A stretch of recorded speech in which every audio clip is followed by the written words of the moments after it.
Ahora tendremos el honor de dejarle la palabra al doctor Luis Jaime, que lo dejamos con su público, incluyendo a una servidora, para escucharlo, ya que es un grandísimo honor tenerlo con nosotros, doctor. Muchas gracias y bienvenido. Muchísimas gracias, doctora, muy amable, le agradezco mucho sus palabras, agradezco mucho esas palabras afectuosas también de Carlos.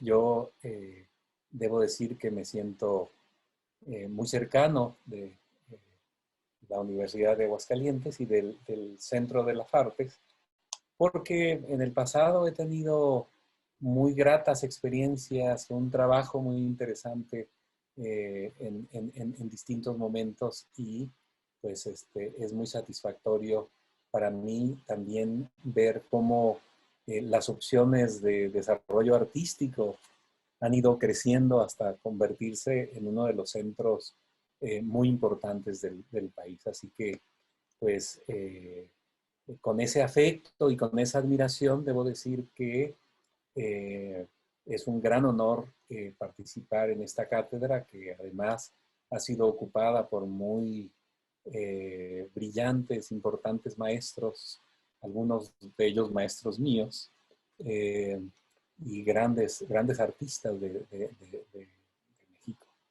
Así que, pues es un gran honor y una felicidad muy especial.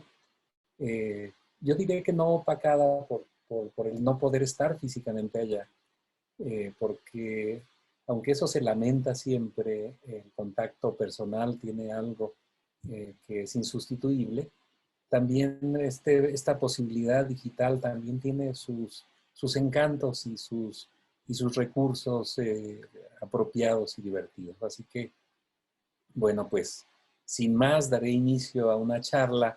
A la primera de las charlas platicábamos en la planeación de este proyecto y bueno, el conjunto de 3 charlas que serán hoy, mañana y pasado estará dedicada la primera hoy a hablar un poco de mi trabajo y en particular de una de mis óperas, la segunda ópera. Mañana hablaré de otro de mis grandes temas, la filosofía de la música y la musicología, en un diálogo que no es muy frecuente y que resulta muy interesante pensar de qué pueden hablar y en qué sentido la musicología y la filosofía de la música. Y finalmente, el viernes hablaré pues, de uno de los autores centrales de América, que es Silvestre Revueltas, y de una biografía, de una novela biográfica que escribí hace algunos años, y que, bueno, ya hablaré de ella. Nos ocupará Revueltas el viernes, la filosofía y la musicología mañana, y hoy pues hablaré un poco de esta ópera y de mi trabajo. Yo, como compositor, he estado siempre muy ligado a la literatura. La literatura es uno de mis estímulos permanentes. Yo creo que son mis 2 más grandes pasiones, la música y la literatura. La primera ópera, por ejemplo, está basada en un tema, en un libro, perdón, de Gustave Flaubert, La tentación de San Antonio. Y esta segunda está basada en un texto escrito especialmente para la ópera por el dramaturgo, el gran dramaturgo mexicano, Antonio Zúñiga, actual director del Centro Cultural Helénico en la Ciudad de México, y que pues hizo un texto muy bello, ya verán ustedes, que se llama Luna. Ya veremos sus características. Esta ópera, Luna, la empecé a escribir hacia el año 2003 y la estrenamos en el año 2005 en el Festival Cervantino, 2004, perdón, en el Festival Cervantino, en el Teatro Juárez del Festival Cervantino. Y fue muy interesante, fue muy interesante proyecto porque reunió, más allá de lo musical, algo muy rico en lo pedagógico, en lo profesional, en lo humano. porque justo terminaba en ese momento un proceso de trabajo en el Conservatorio de las Rosas como rector y todos los recursos empleados en el montaje de esta ópera fueron recursos del propio conservatorio. Alumnos que habíamos formado en la escuela, maestros de la escuela, eh, el director de la orquesta fui yo mismo, pero lo más importante de todo es que es un proyecto para niños, con niños, no una ópera para niños, que es distinto de una ópera con niños, una ópera con unos niveles de demanda técnico-musical muy grandes, pero hecha con niños. Eh, y esos niños son algunos solistas niños también que participaban en el coro de los niños cantores de Morelia, y entonces ese trabajo con el coro se volvió central.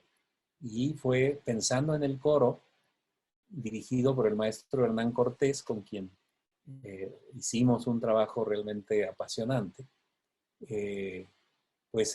Tanto Antonio Zúñiga, el libretista, como yo trabajamos justamente para estos niños, y el resultado fue sumamente gratificante para nosotros porque logramos una obra con unas características de ejecución muy interesantes, pero además logramos algo muy especial, me parece, en el alma de los niños y niñas que participaron ahí, que estamos hablando de que en algún momento en escena habría entre el coro, los solistas, la orquesta, todos unas 100 personas.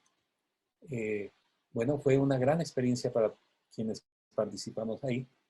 Yo sé de muchas maneras, lo imagino también, que para las niñas y niños que en el 2004 hicieron esto, son niñas y niños que tendrían entre, digamos, 9 y 12 años en ese momento, pues ahora ya son señores y señoras, ¿no? Yo sigo igual, pero ellos ya son señores y señoras que han guardado un recuerdo muy entrañable de esta experiencia, porque fue una experiencia de interpretación, de jugar con la música, de sentirse parte de algo que está rico en experiencias emocionales y afectivas y de experiencias intelectuales muy retadoras, ¿no? Recuerdo a uno de los niños solistas, a Panalachi, como se llama el personaje. Panalachi, que lo hacía José Daniel Benítez, un niño maravilloso.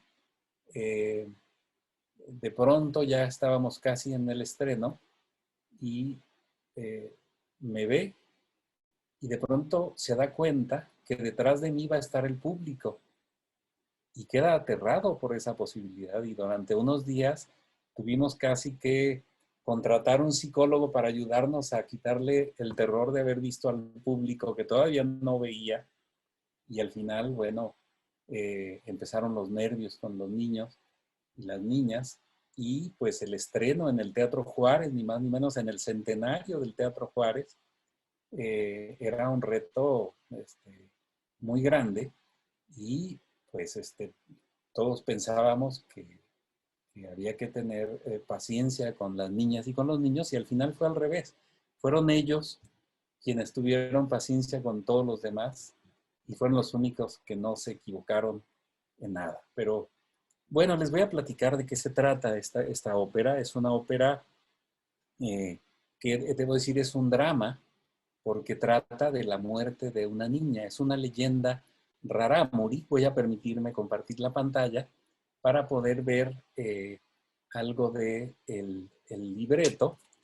Eh, como ven, es ópera de cámara. Es una ópera de cámara, quizá vale la pena comentarlo ahí porque está hecho para, digamos, varios niños y niñas solistas. Personajes protagonistas son Margarita, Margarita Reflejo, que es como el espejo de Margarita, y Panalachi. Eh, hay un elenco de animales y hay el coro de los niños. Pero además hay varios solistas adultos, de los que hablaré más tarde, y la orquesta está formada por flauta, clarinete, fagot, trompeta, tuba, percusiones, 6 percusionistas, es una batería impresionante de percusiones, guitarra, piano y el quinteto de cuerdas. El quinteto de cuerdas es, digamos, un instrumento por cada línea, no es una sección de cuerdas como una orquesta sinfónica, así que por eso, digamos, es una ópera de cámara un poco crecida, digamos, está entre los límites de ser una ópera de cámara, pero porque es muy grande como ópera de cámara, pero también como una ópera, digamos, ordinaria, una ópera sinfónica, pues entonces resulta más bien un poco pequeña por la dotación orquestal. Entonces, bueno, ahí estamos. Es una ópera de cámara. Es una leyenda rarámuri, así la define Antonio Zúñiga. Antonio Zúñiga también es nacido en Chihuahua, entre los rarámuri, así que él tiene una cultura rarámuri muy entrañable y hizo un gran homenaje con esta obra. Se trata de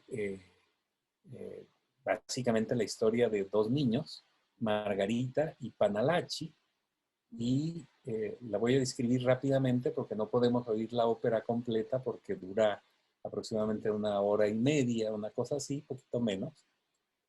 Pues es la historia de 2 niños que son muy amigos y están en la sierra durante la noche y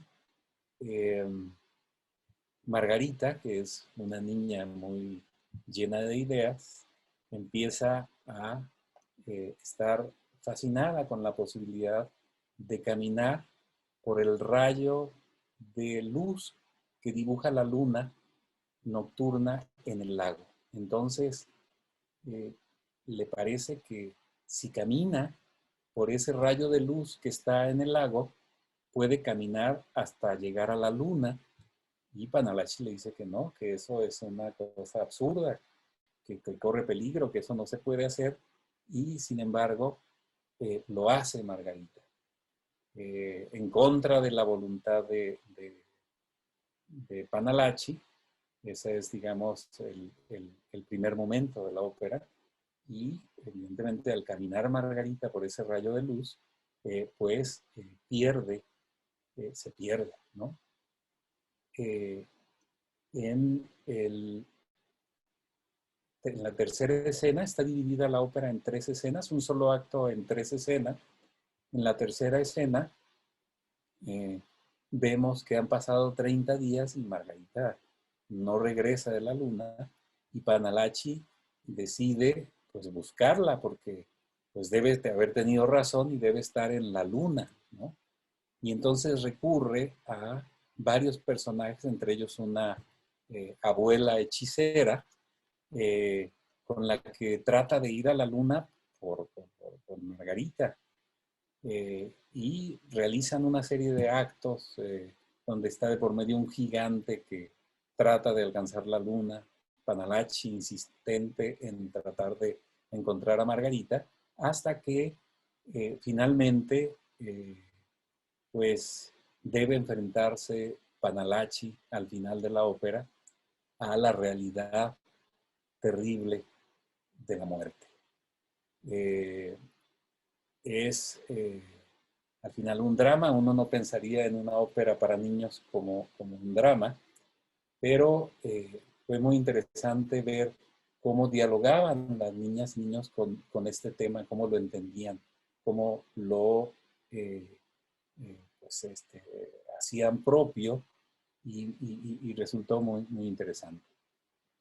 Entonces, en el inicio está el lago a la caída del crepúsculo, de entre los árboles y en una sombra se descubre el humo que sale de la chimenea de una casa lejana. Y ahí está en el lago y es el crepúsculo, el sol se mete detrás de la montaña, dice Margarita. ¿Por qué se va? Refiriéndose al sol. Y Panalachi, que siempre tiene el tono de que es el niño que sabe todo, dice, porque así es Margarita. Dice, así ha sido siempre. Dice, el sol se esconde, dice Margarita. ¿A qué le tiene miedo? Dice Panalachi, me das risa. ¿Por qué? Claro que el sol no le tiene miedo a nada ni a nadie. ¿A nada? ¿Naditita de nada? Bueno, si acaso empieza Panalachi a dudar, que al final Margarita siempre lo hacía dudar, y ese es el tono de los diálogos entre ellos. Son diálogos, como verán,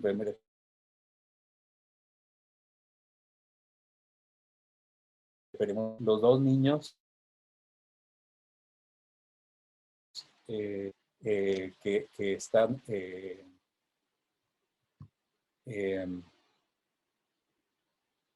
donde están los niños participando en ello, ¿no?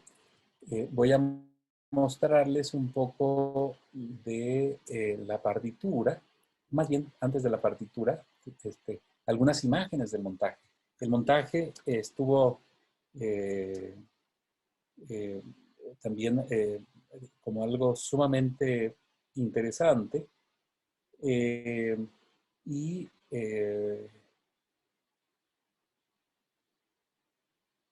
estas fotos son del montaje que realizamos en la versión de la ópera justamente en el Teatro Juárez de Guanajuato. Él es el maestro Hernán Cortés en un ensayo. Ahí tenemos del lado derecho al maestro Salvador Ginori, un barítono que era el personaje de El Gigante.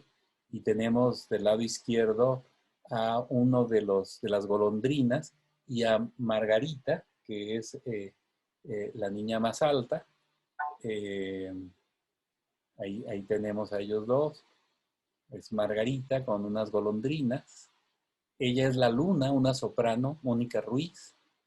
También ambos, tanto Salvador Ginori como Mónica Ruiz, eran en ese momento estudiantes avanzados del conservatorio y los niños eran pues niños que estaban en la misma escuela. Entonces era muy emocionante ver esa confluencia en el proyecto pedagógico.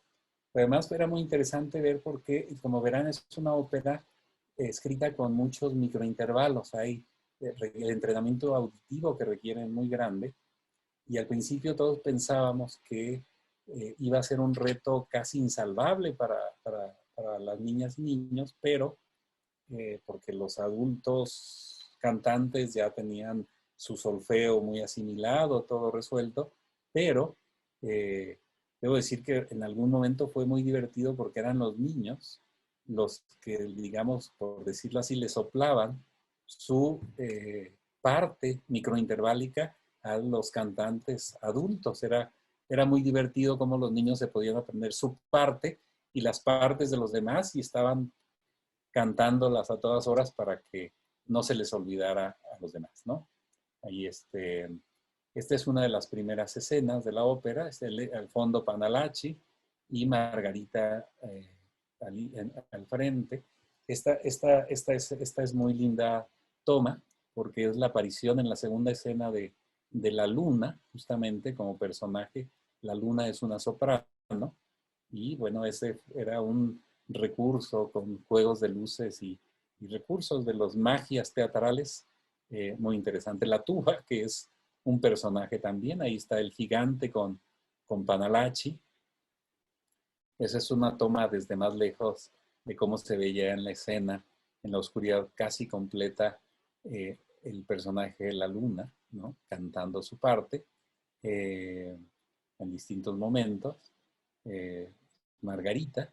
Y aquí tenemos al dúo Panalachi y la abuela Justina,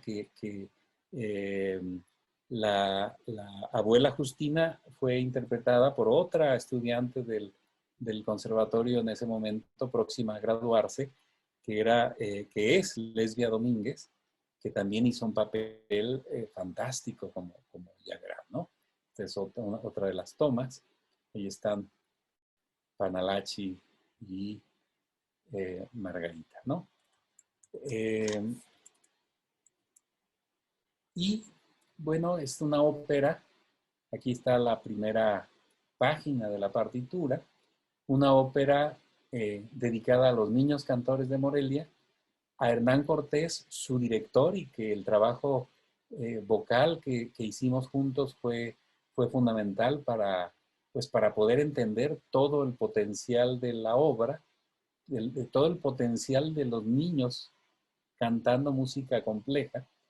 Eso fue fundamental para llevar a los niños a niveles realmente de trabajo muy extraordinarios. Y Gustavo Ramos, que también era otro percusionista estudiante del conservatorio y que, bueno, fue un gran asesor mío en todos los temas de concepción de las percusiones, porque aunque tiene muchos instrumentos la ópera como una orquesta sinfónica, en realidad tiene 6 percusionistas y algo así como 120 instrumentos de percusión. Así que el sexteto de percusiones se vuelve el centro de este grupo instrumental. Las percusiones, incluido el piano entre ese ámbito de percusiones, es uno de los puntos centrales. El piano tiene una importancia enorme, pero las percusiones son el centro sonoro de la obra. En otras obras, tradicionalmente lo que ocurre es que las percusiones, digamos, se suman al violín o a la flauta con su sonido peculiar y se vuelven de algún modo parte del sonido de los otros instrumentos melódicos. En este caso, el experimento incluía la idea de más bien traer el violín y la flauta y todos los otros instrumentos hacia el mundo de los instrumentos de percusión, lo cual creo que resultó muy rico. Además, entre esos instrumentos de percusión y varios instrumentos de aliento que tocaban los percusionistas, pensando en que era un tema rarámuri, que hay este elemento indígena metido en la trama del libreto tan sabiamente por Antonio Zúñiga, pues decidí que valía la pena experimentar con instrumentos indígenas mexicanos e incluso con instrumentos prehispánicos, así que conseguí muchos instrumentos, copias muy bien hechas de instrumentos prehispánicos, instrumentos indígenas de varios tipos que iré comentando un poco, y eso en la mezcla con los instrumentos de percusión y los instrumentos ordinarios de la orquesta sinfónica, pues resultaba realmente una sonoridad muy especial. Vamos a oír fragmentos, algunos fragmentos, voy a poner el inicio con este piano. Aquí está, me interesa mostrarle la partitura también para ver de qué modo está escrito. Es una partitura que pues recurre a algunas grafías particulares para poder conseguir sus objetivos sonoros. Voy a poner el inicio, que es la obertura, digamos, de la ópera, el momento instrumental previo a la aparición de los primeros personajes.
pero escucharme ahora, como ven, pues esto muestra un poco ya la atmósfera de la obra, cómo funcionan las voces, cómo está tratado el conjunto de instrumentos, pero pues falta oír el coro. El coro puede hacer cosas en varios momentos verdaderamente muy especiales por sus recursos sonoros y por su capacidad para hacer realmente texturas y afinaciones muy complejas. Voy a poner algunos otros momentos donde eso ocurre. Voy a adelantar aquí.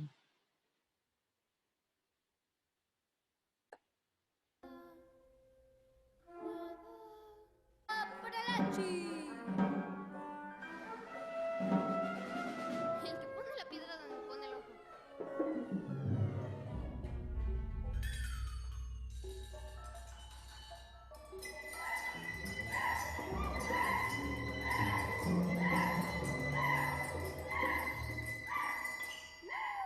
Nunca les vas a dar. Vamos viendo y verás. Voy a tumbarlas a todas. Es un momento en el que Panalachi quiere tumbar con su resortera algunas golondrinas que vuelan alrededor y Margarita está riéndose de él, que nunca les pega. En el fondo no quiere pegarles, pero hay ese juego humorístico muy interesante.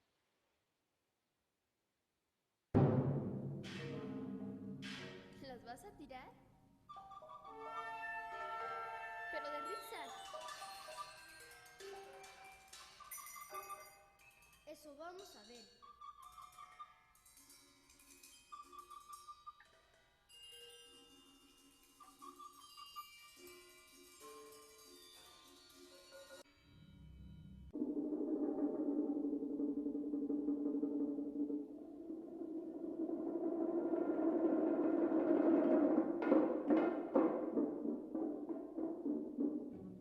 Mira, mira, mira.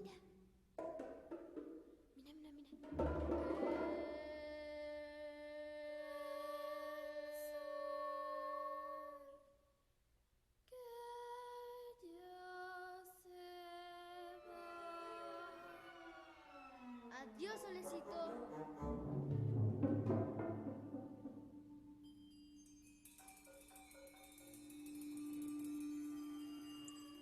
Bueno, ese es el inicio, la primera escena. Voy a mostrarles algunos otros momentos particulares de la obra.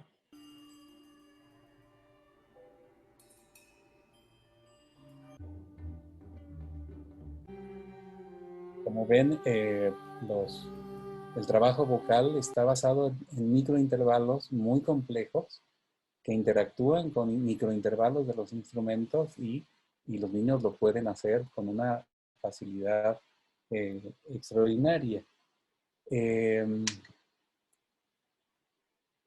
Voy a poner un momento ya cuando, digamos, la niña, Margarita, quiere caminar por la laguna y, empieza ese trayecto mágico y peligroso, ¿no? ¿Lo puedo buscar un segundo?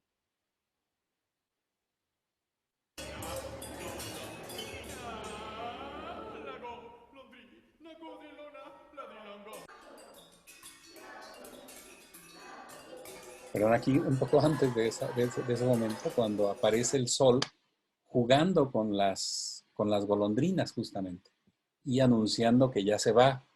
Si ya me voy, es el sol, dice ya me voy, ya no tengo nada que hacer aquí por hoy.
dejen de llorar, chillonas. Venme a mí, venme a mí. Yo soy el que se va, yo soy el que se va, soy el que se va.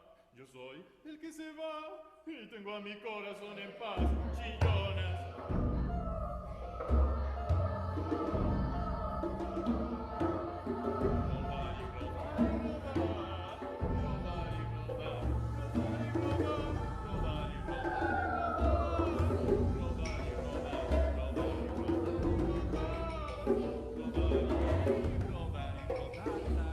Pues me gustaría dejarla toda, evidentemente, pero tengo que seleccionar fragmentos. Voy a llegar al final de ese pasaje.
Al final, aquí termina la primera escena. Al final de cada escena hay un interludio instrumental que pues va puntuando el desarrollo dramático. En muchos sentidos crea esa ambientación que requiere la acción en cada caso y pues va consiguiendo que el texto tenga toda la importancia que debe tener en un libreto, a mi juicio. Incluso creo que un propósito de la ópera fue desde el principio que se alcanzara a escuchar el texto, que el texto pudiera entenderse, porque si es un libreto tan bello en sus palabras, en sus acciones, pues era muy importante que pudiera pues entenderse lo que se dice en todo momento sin necesidad de ningún otro tipo de ayuda o subtitulajes o demás, ¿no? Voy a poner ahora, me salto mucho, pero voy a saltarme todo el encuentro de la luna con Margarita, cuando Margarita está ahí pues, decidiendo si camina por la luz lunar o no, y es un momento, quizá es el momento dramático por excelencia. Un momento.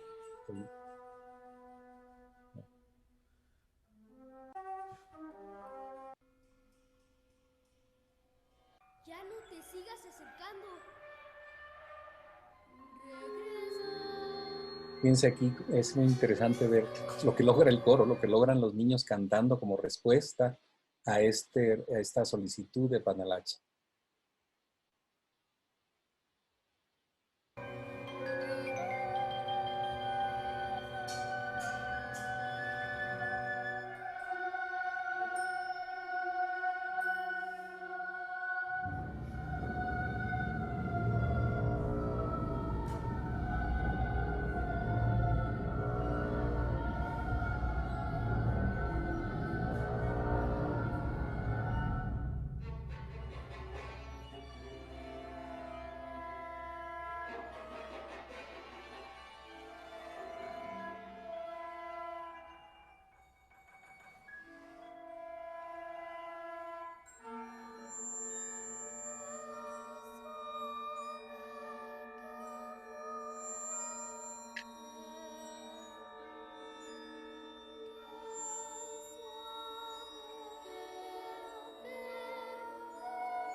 Lo que retumba es un tambor, Margarita.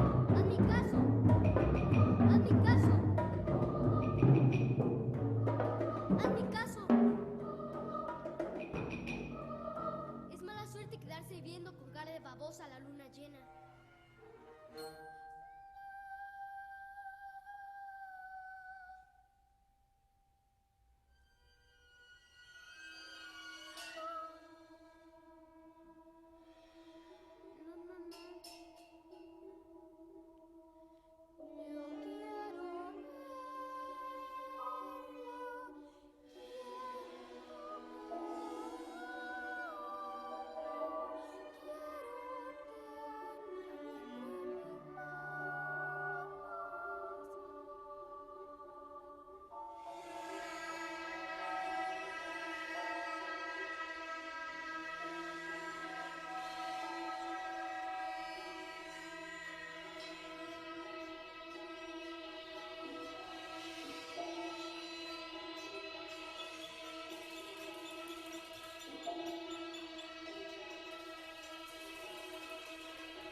Voy a decirle a la abuela Justina que no me quieres hacer caso.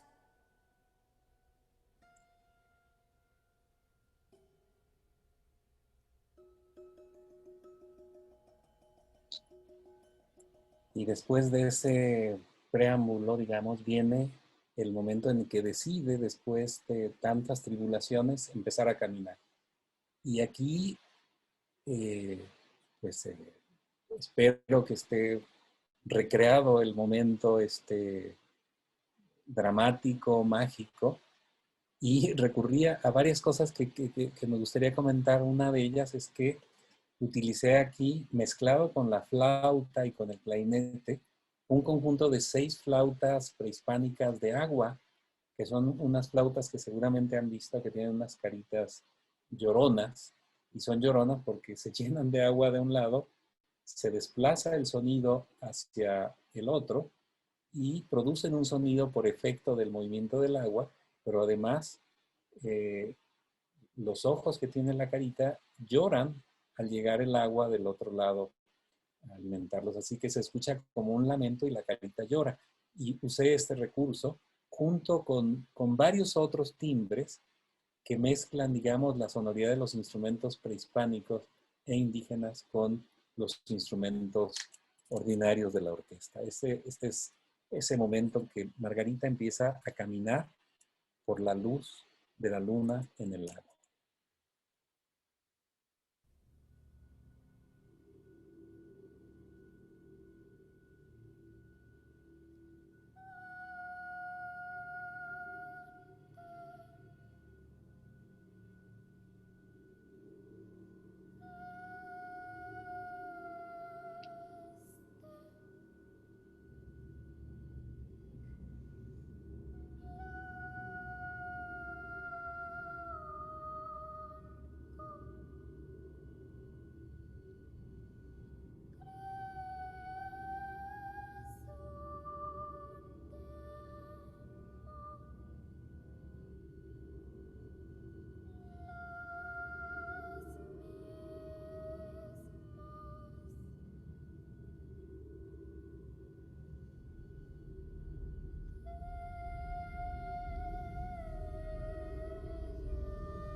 Mostraré solamente un par de momentos más, el tiempo es feroz.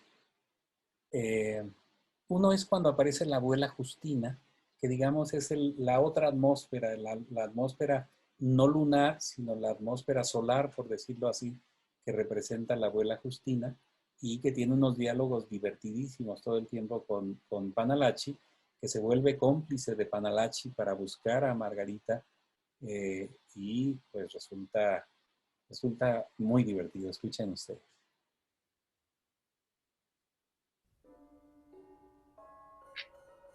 El niño José Cuervo no se bañaba nunca. Un día se infectó de la cabeza porque tenía piojos blancos. Todo por tenerle miedo al agua. Pues, claro. Si el agua se los traga. ¿A los piojos? No, A los niños. A los niños. Así se tragó a Margarita. Justito al meterse en la laguna.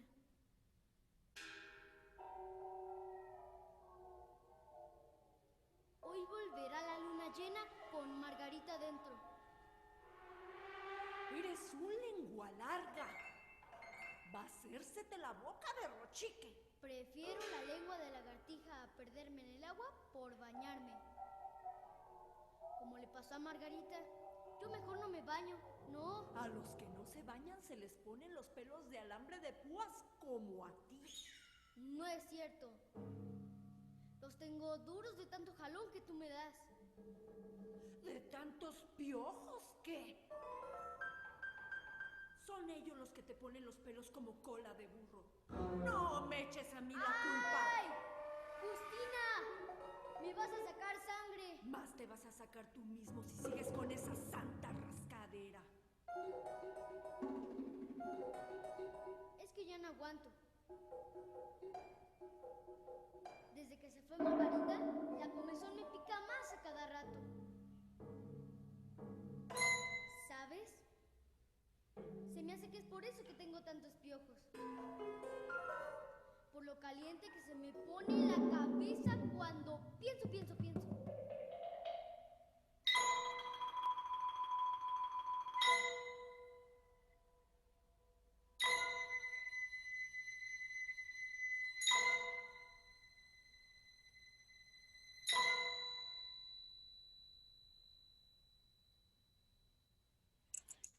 ¿Tú crees que va a regresar Margarita? Bueno, es toda la historia.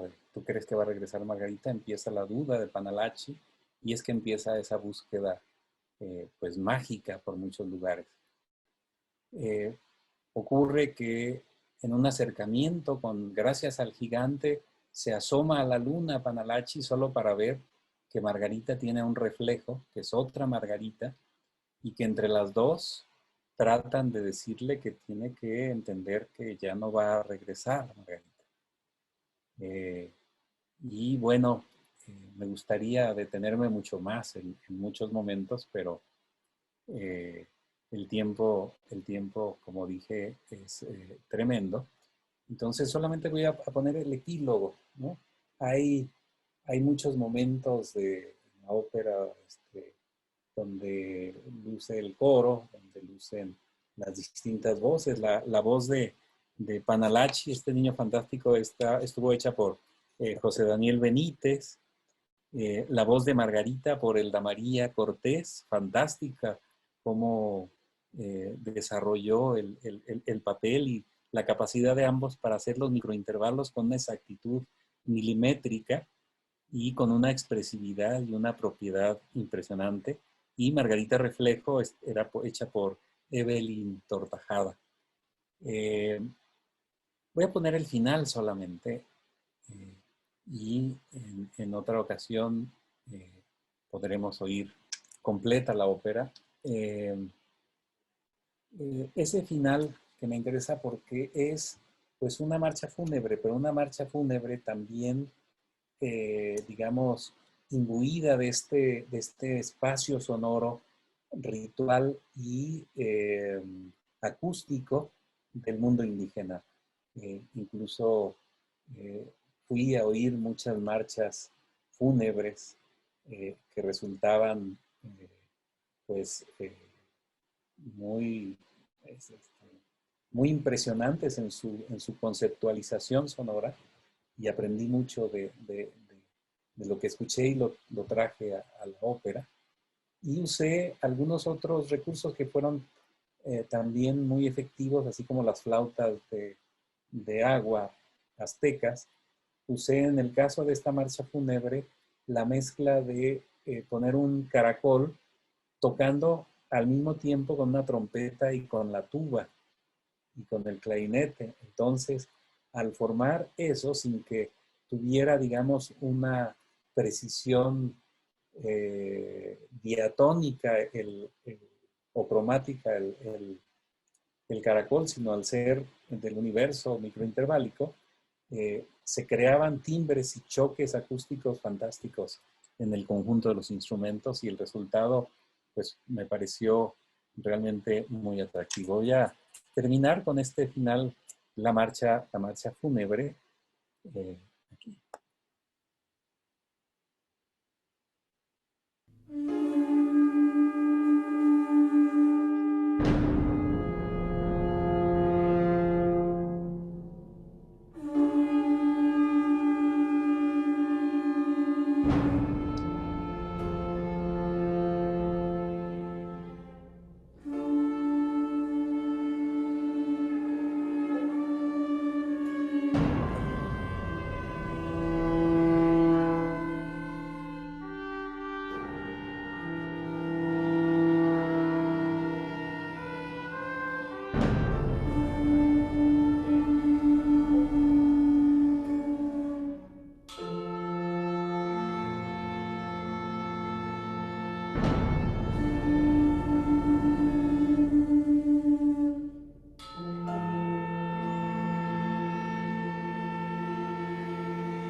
Bueno, pues algo así.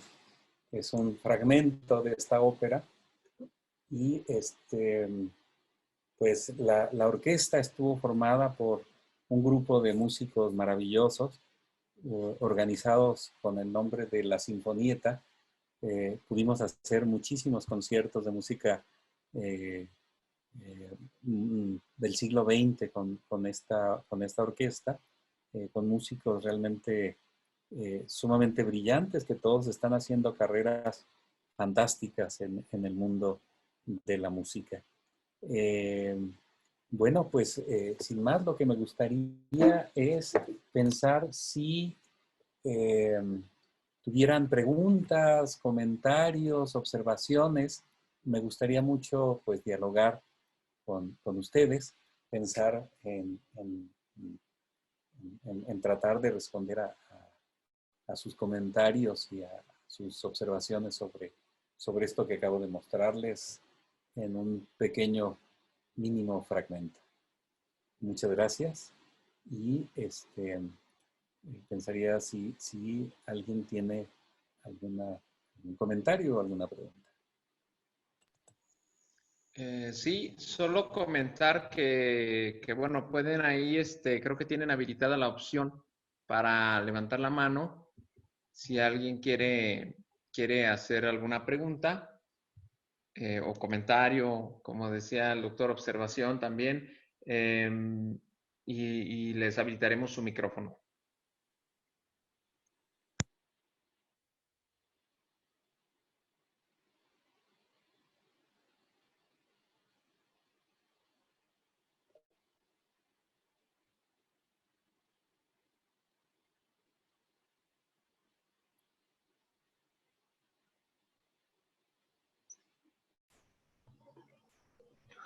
Hola, buenas tardes, maestro.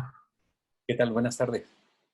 Quisiera preguntarle, ¿cuál es el proceso creativo para hacer una obra o cómo se debe de es que no sé cómo se dice, organizar, o en qué es como una narrativa y lleva sus partes, o cómo se organiza. Sí, bueno, en realidad yo creo que es una gran pregunta porque pues es un problema, yo creo, muy serio. Yo creo que habría como dos tipos de respuestas las que podría tener su pregunta. Una sería la más académica, donde uno reacciona pues diciendo las cosas se hacen de este modo y tienen que funcionar porque pues así son y demás, ¿no? Con una formalidad academicista muy rigurosa. Eh, yo estoy en contra de esa respuesta, de ese tipo de procedimiento. Sin embargo, tengo que reconocer que hay obras maestras creadas de esa forma, ¿no? Entonces no podemos desacreditar algo que a veces hay obras hechas con una exactitud maravillosa, con una precisión de cálculo matemático absoluto, y son de un lirismo, de una expresividad eh, que son lo más perfecto que hay, ¿no? Podríamos citar varios ejemplos de compositores ahí. Otro caso es el compositor, que para compararlo con un pintor, yo diría que es no el que usa espátula con cuidado y todo, sino el que se mancha las manos, el que prueba y si no le gusta, borra. Eh, y entonces ahí yo creo que los caminos son insospechados. Yo creo que aquí uno carga con un bagaje de las cosas que uno aprendió y que debe desaprender en el momento de componer. Y uno se debe poner al servicio de, de ciertas ideas generadoras que van ocurriendo en el momento. ¿Cuáles serán las mías? Bueno, primero un texto. Quería poner en escena el texto.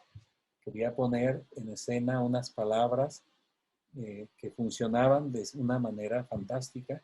Entonces, lo primero que quería hacer era no lastimar esas palabras. Quería que funcionaran, incluso en una especie digamos, de soberbia, eh, creo que legítima para un compositor o artista, era lograr que funcionaran todavía mejor que en el papel o en la escena de teatro. Era darles algo que las hiciera todavía más profundas, más impactantes, más divertidas en el caso. Lo siguiente es que esas palabras tenían una carga emocional y yo quería con los sonidos responder a esa carga emocional. Entonces eran ya dos mundos que tenían que interactuar. Otro mundo era puramente sonoro, porque en el libreto hay la descripción de ese atardecer en la montaña Rarámuri, que es fascinante, sin ruidos urbanos, sin ruidos de la revolución industrial, pero con pájaros, con sonidos del viento, con otra cosa que allí ocurrían las palabras. Entonces me interesaba ahí, digamos, hacer que los instrumentos y todo lo que ocurriera conformaran este paisaje sonoro hecho solo con instrumento. Otro elemento que me pareció importante y que descubrí desde muy pronto fue que quería lograr una atmósfera como de música electroacústica, pero sin usar un solo recurso electroacústico, solamente instrumentos acústicos, para crear esa especie de sonoridad electroacústica que se derivaba de algo, como dije, ajeno al mundo industrial. Luego, otra cosa que me interesaba era hacer lucir las voces cantando, porque yo creo que la ópera puede ser muchas cosas y tenemos muchas perspectivas de lo que ha sido en la historia de la ópera y lo que puede ser la ópera contemporánea, que tiene un renacimiento extraordinario. Cada vez hay más compositores tratando de hacer óperas y muy exitosamente hoy.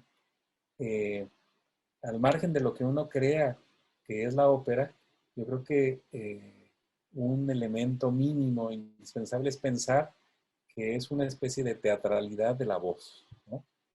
Esa teatralidad se puede desplegar de muchas maneras, pero ahí está, es un acto escénico de la voz.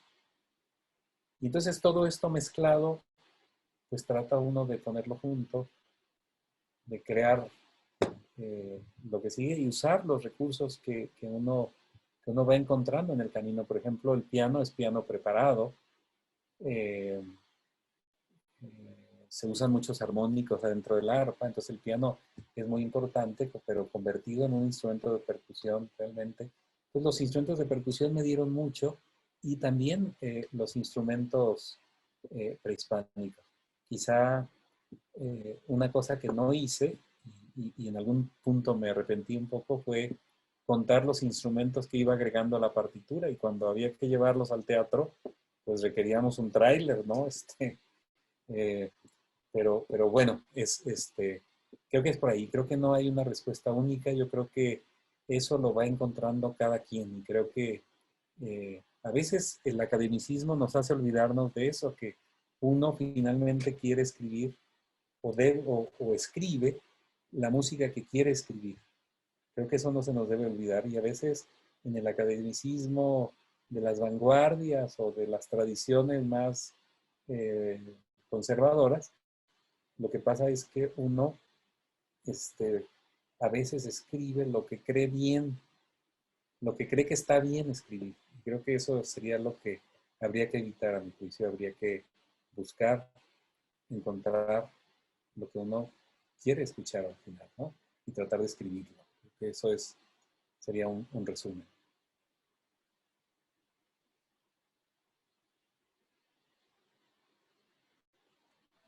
Gracias, maestro.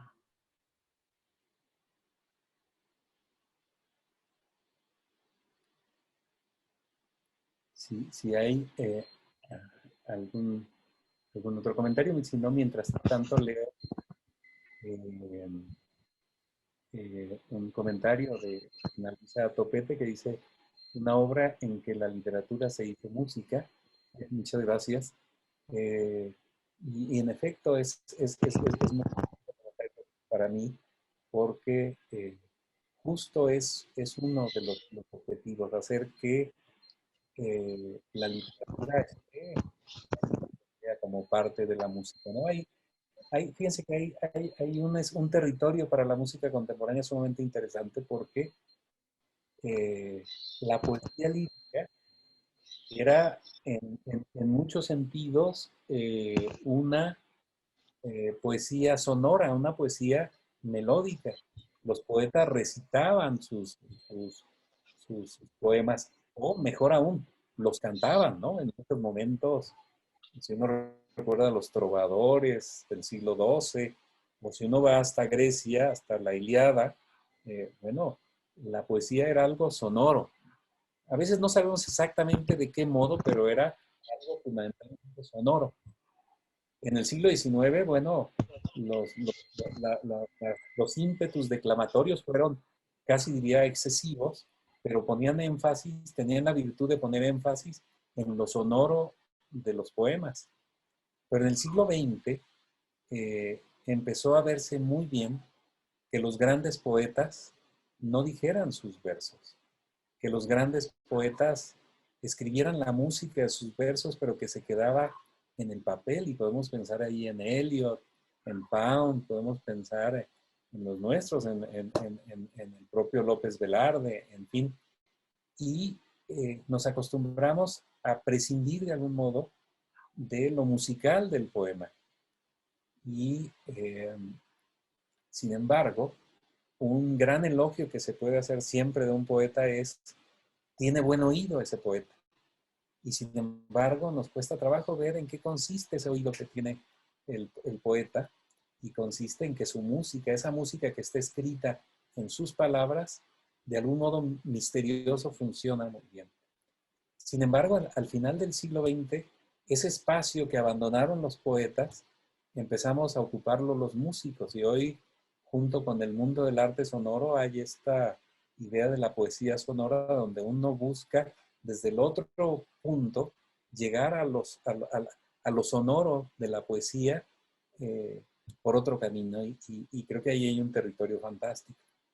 En este caso, digamos, no es una búsqueda en ese sentido, sino a partir de un libreto, pero justamente busca, en efecto, hacer que la literatura y la música logren algo conjuntamente, que no solo que pongo palabras a una melodía, sino que hago que la melodía esté hecha de la música, de las palabras, ¿no?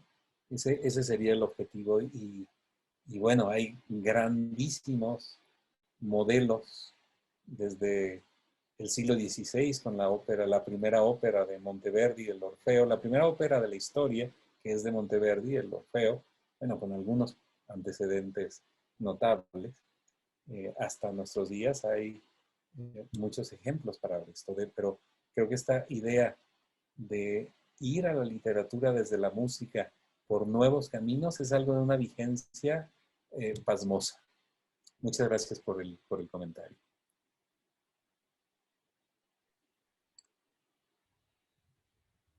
De Montserrat Luébano, muchas gracias. Dice, excelente plática, felicidades y súper interesante la atmósfera que se crea con todos los timbres.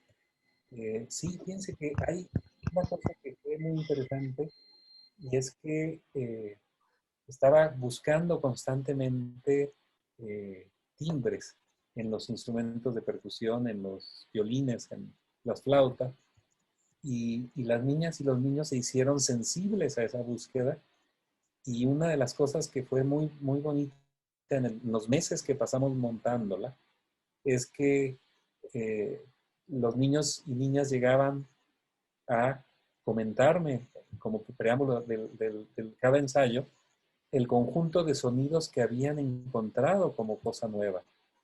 Y pues fue realmente, era muy divertido ver cómo el estar teniendo esta experiencia permitía que los niños, digamos, aprendieran a escuchar el mundo, ¿no?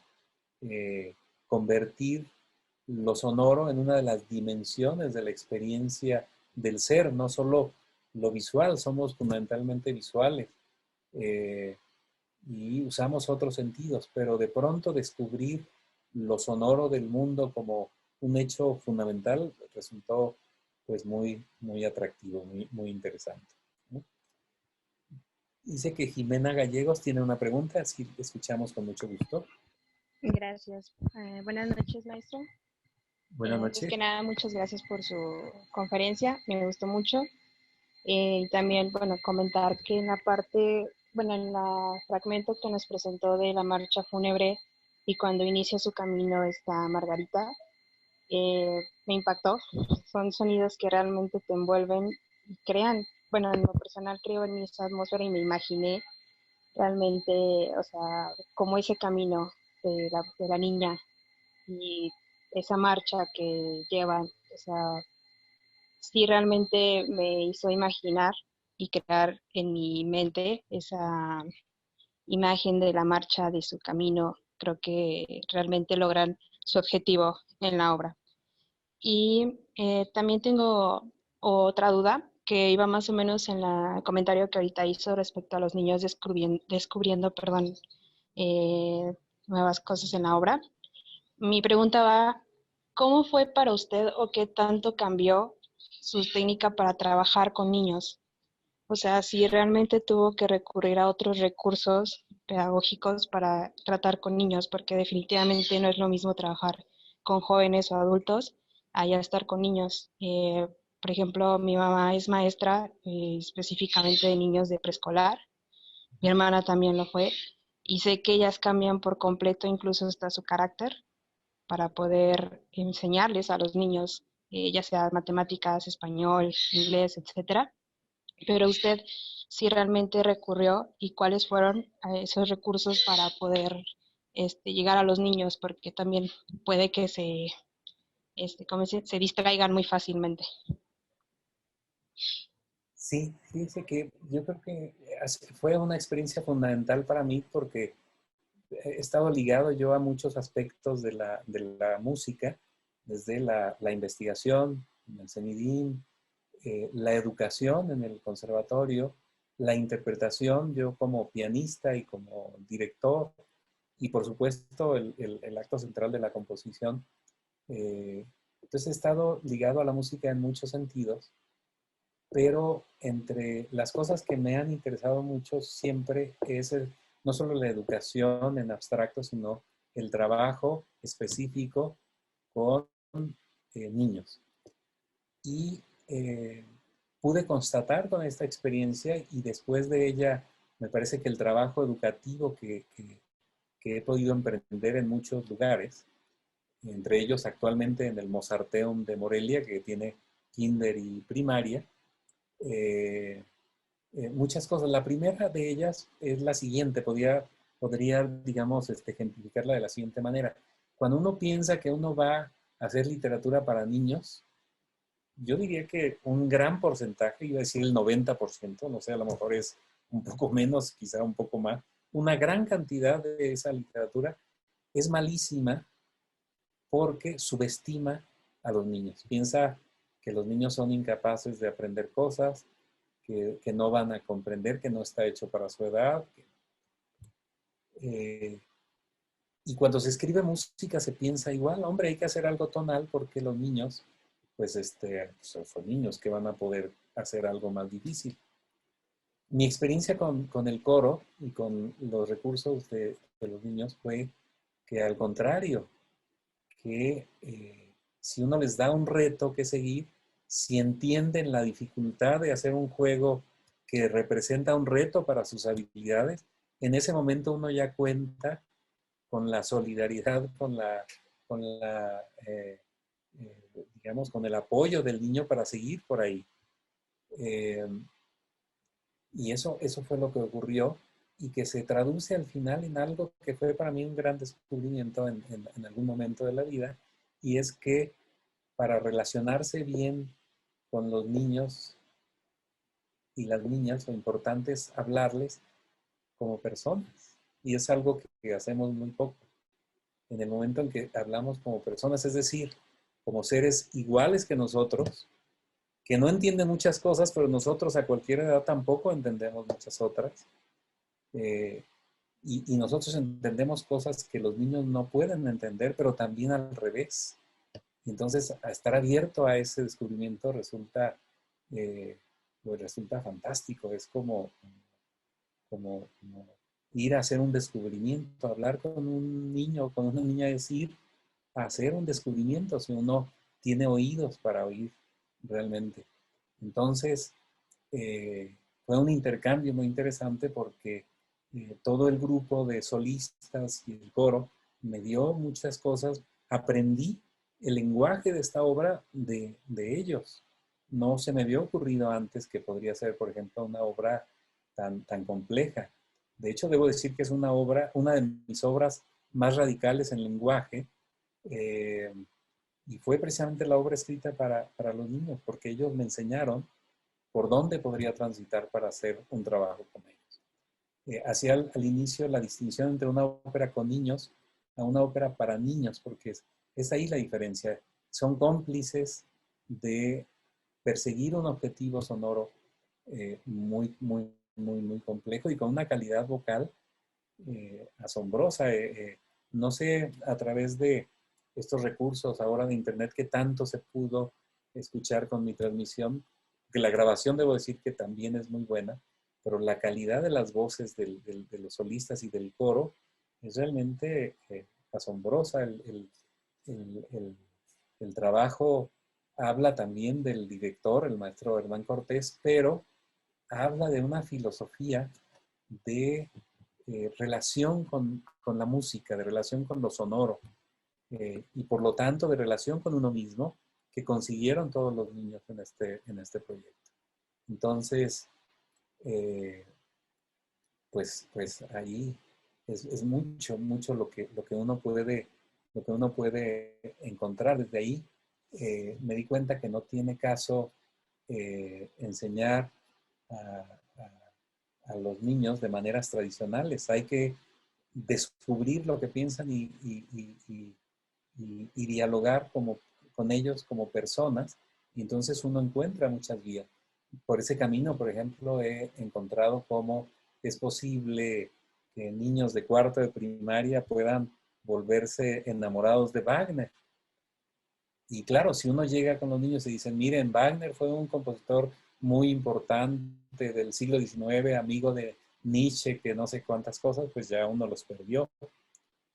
Pero si uno llega hablándoles del oro de los Nibelungos, si uno llega hablando de los gigantes en el castillo, aquel majestuoso que construyeron, y uno empieza a dialogar sobre eso, y luego de pronto pone la música de Wagner dándole sentido a esa historia, ya ganó uno un wagneriano para el resto de la vida. Y eso es fácil de lograr, y pues tenemos a Wagner como un ejemplo de música difícil, pero en un diálogo con los niños es realmente apasionante lo que se puede conseguir. Lamentablemente no existen demasiados proyectos con niños que comprendan esto, ¿no? Seguimos, creo, anclados en una pedagogía que subestima las capacidades de reflexión, de pensamiento, de invención, de imaginación de los niños. Quizá la imaginación es lo que mejor les reconocemos, pero desvinculada de muchas otras cosas, entonces es como reducir la importancia de la imaginación. El conjunto de esas facultades es lo que hace pasmoso el desarrollo de los niños. Y creo que es ahí además donde el verdadero descubrimiento del ser y que potencia el futuro de la persona, pues está ahí, ¿no? En todo ese sentido fue realmente una experiencia literaria esta obra, fue una experiencia de composición, fue una experiencia con los intérpretes, fue una gran experiencia musical, pero sobre todo fue una gran experiencia humana al encontrar esa confluencia de reflexiones y de emociones en torno a la música.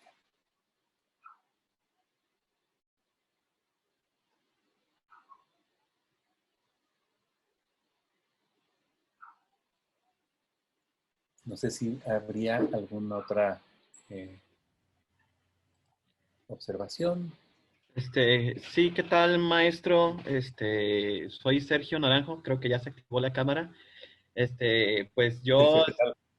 buenas noches. Primero que nada, muchas gracias por esta oportunidad, el privilegio de tenerle en este lugar, ¿verdad? Y pues un comentario acerca de, bueno, yo soy cantante y estoy muy inmiscuido pues en la música tonal y siempre he sido música tonal y tal vez un poquito ya tonal, pero siempre he estado interesado en estas como culturas prehispánicas de México, de los mayas, de los aztecas, y quería hacer una obra, o sea, meterme en este mundo de este tipo de obras que usted realizó que nos mostró en este momento, y he escuchado el silbato de la muerte, por ejemplo, de los aztecas, y he querido como tratar de meterme en ese tipo de creaciones, pero en mi formación no sé cómo lograr pues esas atmósferas. ¿Qué me recomienda para empezar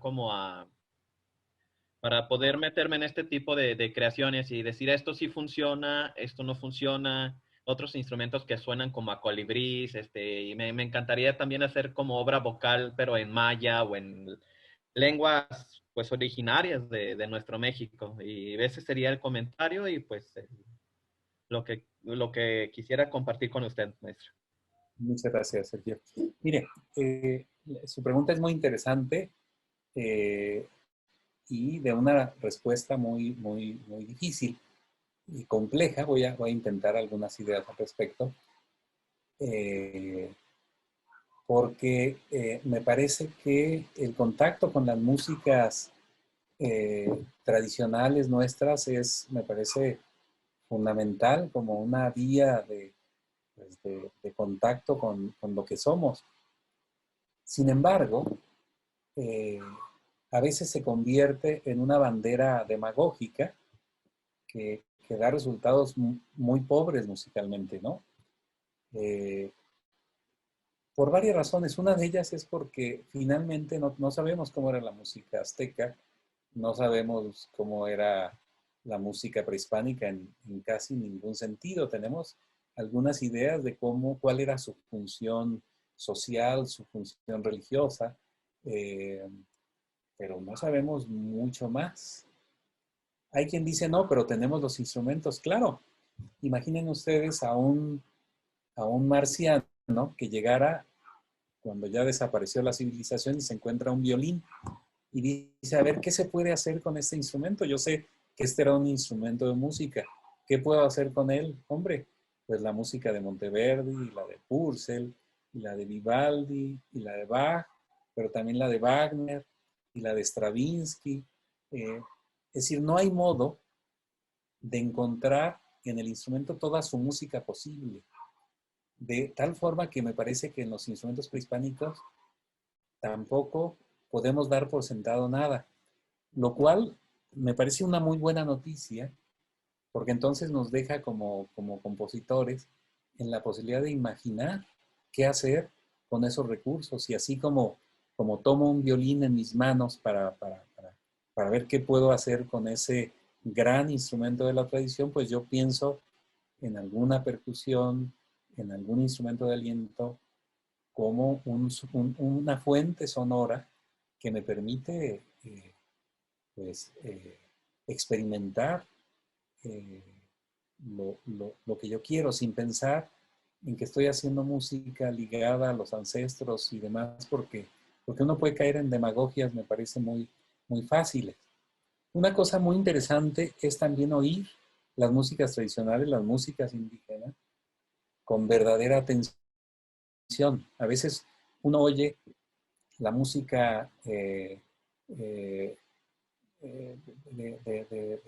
Rarámuri, por ejemplo, y uno dice, hombre, voy a escribir esa música Rarámuri. Bueno, si uno la escucha bien, uno descubrirá con facilidad que es imposible de escribir en el sistema occidental de notación. No cabe ahí. Por muchas razones rítmicas, interválicas, de textura, de color, que no habría modo de anotar. Esta idea de que la música tradicional se conserva haciendo transcripciones ya se quedó en el pasado. Esa es una idea obsoleta por completo, porque se escriben algunos de los aspectos posibles de esa música, pero no podemos recrear esa música a partir de lo que escribimos. Y eso vale pensando en usted como cantante, porque una de las cosas que ocurren con la tradición es que la voz, que a mi juicio sigue siendo el instrumento por excelencia, todos los otros instrumentos son de algún modo un intento por imitar algún aspecto de la voz. La voz sigue siendo el amo, la ama y señora de los instrumentos musicales. Y lo que hace, por ejemplo, la formación de conservatorio, la formación tradicional centroeuropea, es enseñarnos a que la voz de cantante de ópera se imposta de cierta manera, los órganos resonadores funcionan de cierta manera, el diafragma funciona de cierta manera, y uno aprende lo que es correcto, ¿no? Sin embargo, un buen maestro de ópera lo primero que dice a un alumno es, por favor, no suenes a cantante de ópera. Es decir, busca timbres, ¿no? Y la gran riqueza de la voz justamente consiste en buscar timbres insólitos. Y ahí tenemos, por ejemplo, que los timbres limpios de la ópera barroca, la ópera que requiere Monteverdi, por ejemplo, las voces que requiere Monteverdi no tienen nada que ver con lo que requiere Mozart, ni tiene que ver con la técnica que requiere Wagner, que si no tiene cierta técnica, simplemente es imposible que la voz se escuche junto a ese ejército de instrumentos que los cantantes tienen a su alrededor. Pero entonces encontrar cómo son los colores de las voces mexicanas, ese es un buen reto para cualquier músico y para un cantante en especial. Cómo impostan, cómo construyen, cómo funcionan los órganos resonadores, cómo hacen que las sílabas operen en el cuerpo para crear determinados timbres, eso es algo realmente pues, riquísimo en posibilidades, ¿no? Y parecería que uno está alejado de todo, pero hay más contactos al final con la música, entre lo que uno puede pensar y la música que hacen otros grandes músicos, como los músicos Rarámuri, porque al final y en el fondo somos seres humanos adquiriendo cierta conducta ante el sonido, ¿no? Y eso es lo que se vuelve apasionante. ¿Cómo ocurre eso, ¿no? Hay una anécdota muy, muy divertida, no sé, tiene algo de falsificación, pero tiene mucho de cierto también, y es que este grupo Constantinopla, que empezó a hacer música árabe con gran éxito, o sea, si alguien no lo conoce, se lo recomiendo, grupo Constantinopla, empezó a hacer música de Irán, y se volvió muy importante por el modo de entender la música iraní. Los iraníes consideraron que era realmente asombroso cómo hacían su música, pero enseguida se les ocurrió que era muy interesante ver cómo se veía una obra medieval como las cantigas de Alfonso X desde la perspectiva árabe, porque siempre ese repertorio lo hemos visto desde la perspectiva occidental. Entonces hacen una versión de las cantigas de Alfonso X y es un prodigio impresionante. Tienen tanto éxito que se van a España y están en el sur de España viendo, digamos, ese contacto árabe-andaluz de la música, los documentos antiguos, y entonces van configurando otro gran proyecto y escriben, hacen una grabación a partir de documentos que encontraron. Es como no es una escritura perfecta, digamos, no existe la escritura perfecta. Eran estímulos sonoros, ideas, melodías, algunos ritmos que les servían para hacer su proyecto de intérprete. Y hacen otro proyecto que resulta fantástico porque a todo el mundo le parecía que era la confluencia de lo árabe y lo andaluz en un sentido de plenitud absoluta. Pero estaban presentando eso y llega algún espectador mexicano y le dice, oye, me gustó mucho lo que tocaron, pero para mí eso es un son jarocho, ¿no? Y dicen, ¿es un qué? Pues un son jarocho, es un son de Veracruz, en mi país, en México. Entonces los de Constantinopla dicen, a ver, y por supuesto se vienen a México, graban un disco con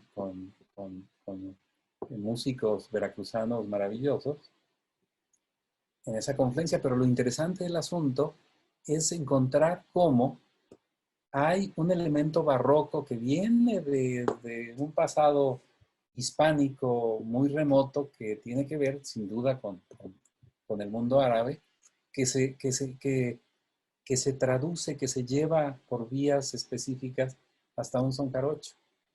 Eso me parece maravilloso, que esas conexiones multiculturales, multihistóricas, multigeográficas, y creo que a eso juega uno cuando piensa en estos proyectos de buscar cosas. Lo que yo le recomendaría para no alargarme mucho más es pues que busque de esa manera, que busque con autenticidad y sin banderas, ¿no?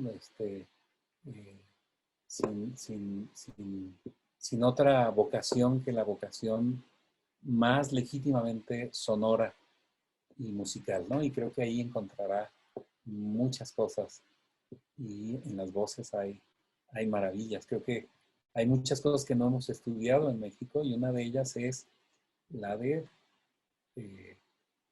el color de las voces, el grano de la voz, la impostación, esas técnicas vocales que son parte de cada cultura musical.